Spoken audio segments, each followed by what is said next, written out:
Bienvenidos a Vox Ultratumba, donde discuto temas de religión, filosofía y política. En este episodio lo que quiero discutir es el tema del satanismo. Yo he discutido este tema anteriormente dentro de un contexto mayor, el ocultismo, pero en este caso quiero discutir ese concepto que he visto recientemente discutido en los medios sociales, el satanismo.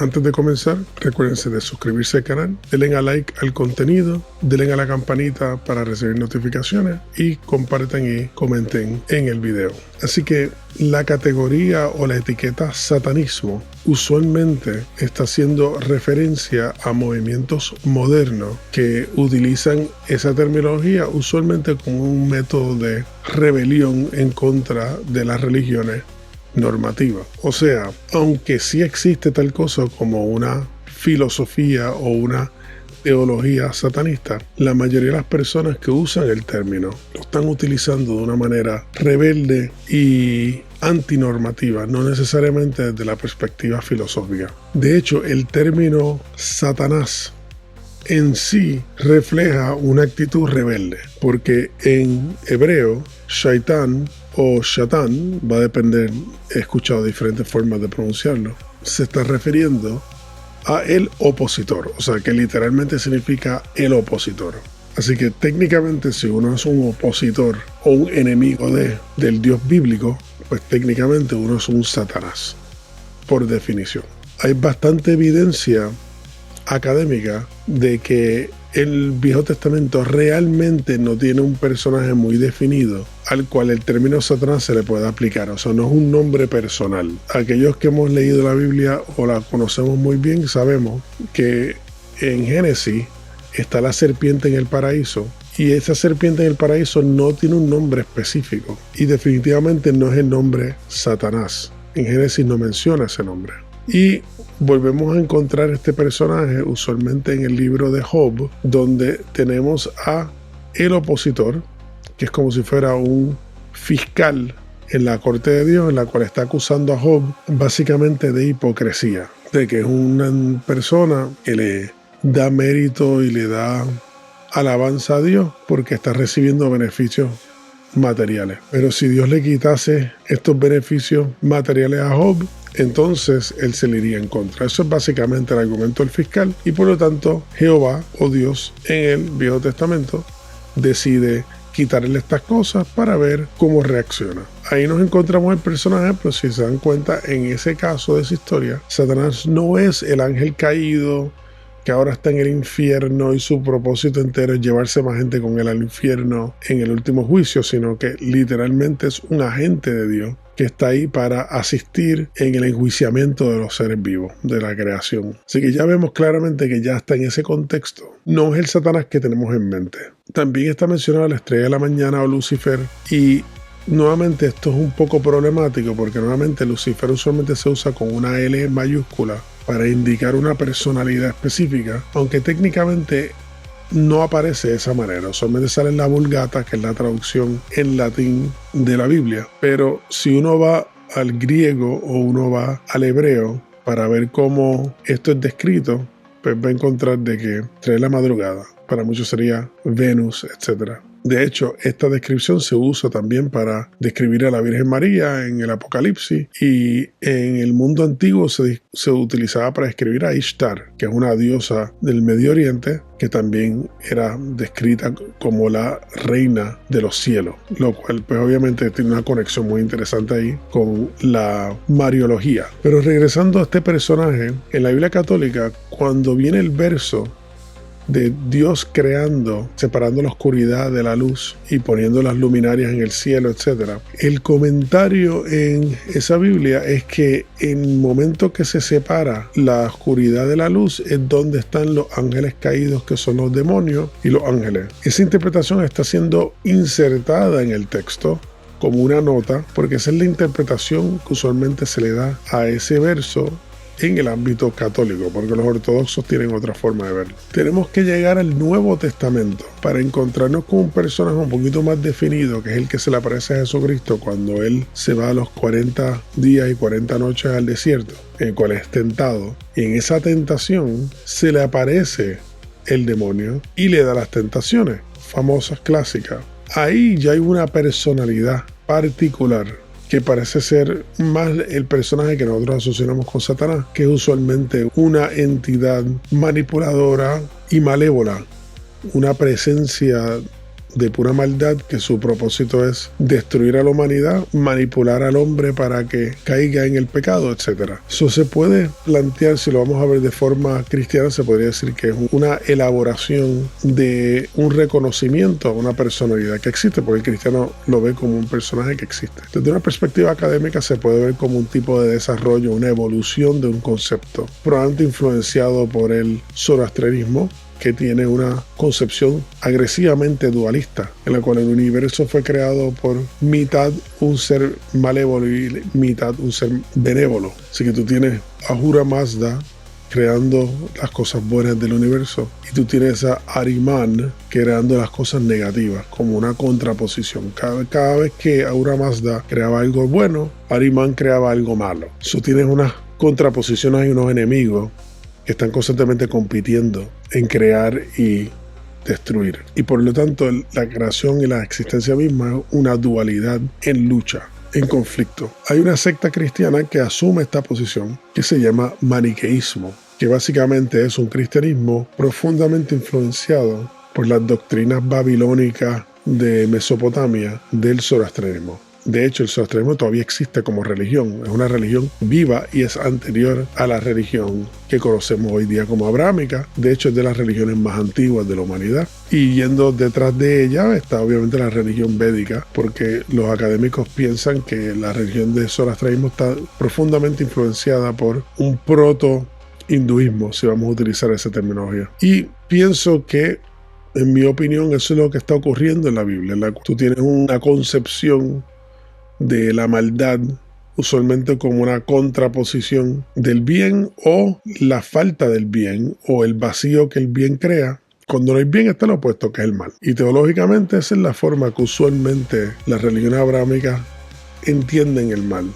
No necesariamente como una entidad que tiene la capacidad de influenciar la creación, pero como una entidad que representa todo lo malévolo, todo lo perverso, etc. Pero claro, hoy día aquellos que se llaman satanistas, lo que usualmente están haciendo es simplemente una rebelión contra el cristianismo, y tiene rango. Yo he conocido personas así, por eso lo puedo decir. Personas que me han dicho a mí, no, yo creo en el satanismo porque yo creo en hacer todo lo opuesto a lo que me diga la Biblia que es correcto. Si la Biblia dice que matar está mal, pues entonces matar está bien. Si la Biblia me dice que robar está mal, pues robar está bien, etcétera. Es básicamente un tipo de posición contraria. Claro, hay cosas en la Biblia que ellos piensan que están mal. Hacer lo contrario sería el bien. Eso crea una ironía, pero bueno, esa es la posición. Pero también está unas posiciones que son teológicas, en las cuales sí piensan que Satanás representa algo más allá de simplemente un contrario, sino que representa un concepto, representa unas nociones de la existencia que están personalizadas en Satanás. Para dar un par de ejemplos, tienes una persona que se llama Anton LaVey, que fue el que escribió la Biblia satánica y fue publicada en 1966 en San Francisco, Estados Unidos. Y él, al fundar la iglesia satánica, él propone en su libro una concepción de Satanás que, aunque es contraria, es principalmente filosófica, en la cual Satanás representa a las fuerzas de la naturaleza, porque parte de una visión influenciada por el nietzscheanismo, sin duda, de que el Dios de la Biblia es en alguna manera anticósmico y antinatura, porque está constantemente exigiéndole a las personas cosas que no son naturales, ya sea en la modalidad sexual o en la modalidad moral. Por ejemplo, enaltecidos están los débiles, por ejemplo, y el planteamiento es, bueno, en la naturaleza los débiles no son enaltecidos, son destruidos. La naturaleza es cruda en cuanto a quién sobrevive y quién no. No es moral per se. Claro, irónicamente, al tú plantear que la naturaleza es una persona y que tiene unas reglas y unas leyes, pues en cierta forma hay un planteamiento ético moral, porque estás diciendo que lo que es moral es la destrucción de los débiles, lo cual irónicamente te pone en la contraposición de la posición cristiana. Pero el planteamiento es que la posición satanista, que está apelando a la naturaleza, está planteando de que hay una forma natural, metafísica de ver la existencia, y una contranatura de los esclavos y de los débiles, que es la forma que usualmente Nietzsche formula esta lucha, este conflicto. Por lo tanto, en la Biblia satánica, por ejemplo, la formula: el satanismo es el disfrute de los placeres materiales, el cristianismo representa el desdén a los disfrutes materiales. Y así va por una retragila de argumentos filosóficos que ponen el satanismo en contraposición al cristianismo desde una perspectiva filosófica. Ahí tú tienes el nacimiento del satanismo como filosofía, porque yo no me atrevería a decir que los ocultistas antiguos como Eliphas Levi o Blavatsky, por ejemplo, para dar un ejemplo básico, los Rosacruces, yo no los pondría en la categoría de satanistas, porque técnicamente ellos no creen que hay una entidad malévola, perversa o contraria a la cual ellos tienen que rendirle culto per se. Lo más cercano es el luciferianismo, porque si hay una inclinación en la masonería y en el rosacrucianismo, etc., a entender a Lucifer como un personaje más positivo de lo que es presentado en la Biblia. Sin embargo, eso está influenciado por el gnosticismo, que otro movimiento histórico que interpreta la serpiente del paraíso como una entidad positiva que está liberando al hombre de la esclavitud, de la subyugación de Jehová,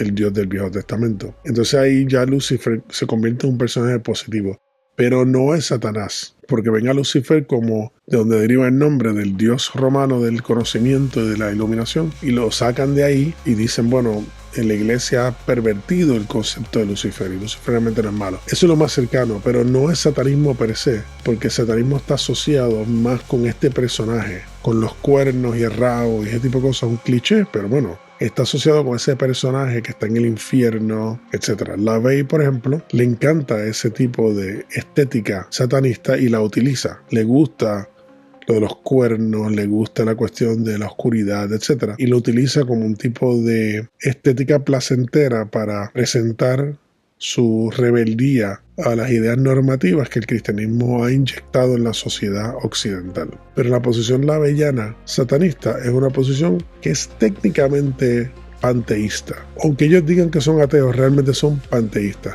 La naturaleza es Dios y la naturaleza permea todo y tiene sus leyes y tiene sus reglas. Satanás es una personificación de la naturaleza.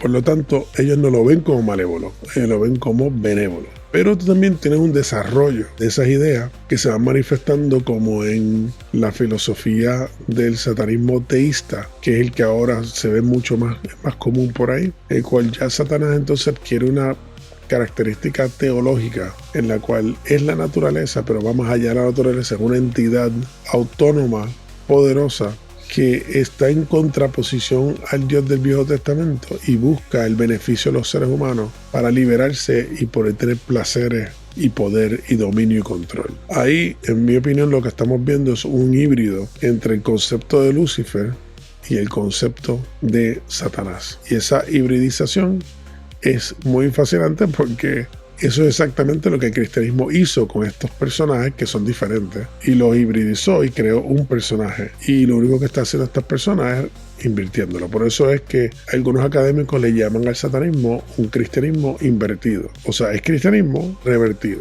porque simplemente están poniendo de cabeza las concepciones abrahámicas. Por eso es que de ahí la única forma de partir hacia otra cosa es ir más atrás y ver las posiciones filosóficas y teológicas de la antigüedad y ver cómo éstas realmente conectan. Pero a mí el satanismo, como lo conocemos hoy día, tiende a ser bastante simplista, porque no están dispuestos a considerar la naturaleza del alma, o si es que existe el alma, porque usualmente ellos utilizan el término ego y cosas así, que son sustitutos para el alma, y que son más favorecidos hoy día porque suenan menos espirituales o menos teológicos.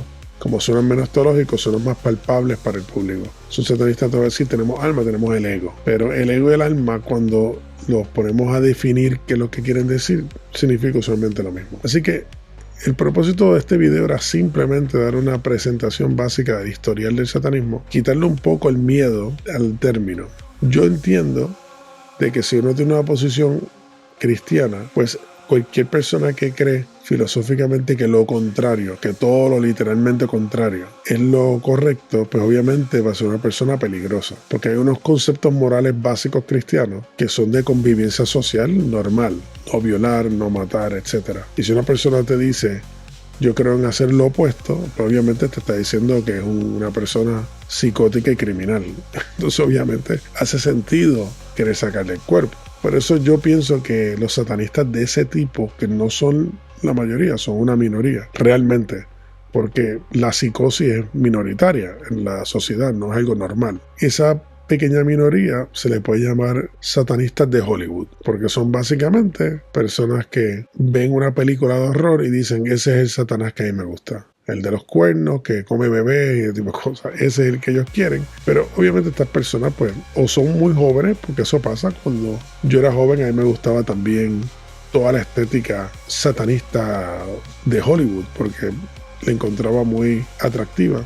Pero obviamente uno cuando entra entonces la moralidad y la filosofía de ella te das cuenta que no tienen nada, que lo que tienen es simplemente ser contrario. Y todo lo contrario varía, por lo tanto no es ni una posición filosófica legítima. ¿Qué es contrario ahora? No es lo mismo que es contrario mañana. Eso varía. Hoy día ser rebelde no es lo mismo. Hoy día meterse 40.000 drogas no es ser rebelde. Esa es la normativa. El rebelde es el que no se mete las drogas. Pero esta gente se mete drogas aunque es la normativa. Eso es un absurdo. Las corporaciones le dicen esto es rebeldía, ellos aceptan lo que la corporación dice que es rebelde. La compañía Geffen o Capitol Records dice que ser rebelde es vestirse de negro y ponerse un pentagrama en la frente. Ellos lo hacen, pero ¿qué clase de rebeldía es esa cuando fue una corporación la que te dijo que hagas eso? Esa es la normativa. La rebeldía sería no hacerlo. Así que estos son conceptos que son buenos pensarlo, pero sí pienso que el satanismo como concepto filosófico es importante considerarlo porque es una transición de una concepción filosófica cristiana a un mundo post-cristiano occidental, la cual la cultura occidental está explorando y tratando de entender cómo hacer una transición entre el mundo cristiano a un mundo post-cristiano. Y el satanismo es parte de esa transición, de ese tipo de búsqueda, de encontrar una forma de entenderse en un nuevo mundo, y hay que entender cuáles son las alternativas que se le presentan, y algunas son controladas y otras no. Pero es bueno saber por qué se les presentan, qué significan y cuál es el punto y para dónde te llevan. Así que espero que les haya gustado el video. Recuerden suscribirse al canal si les gusta el contenido. Denle a like si les gusta el video.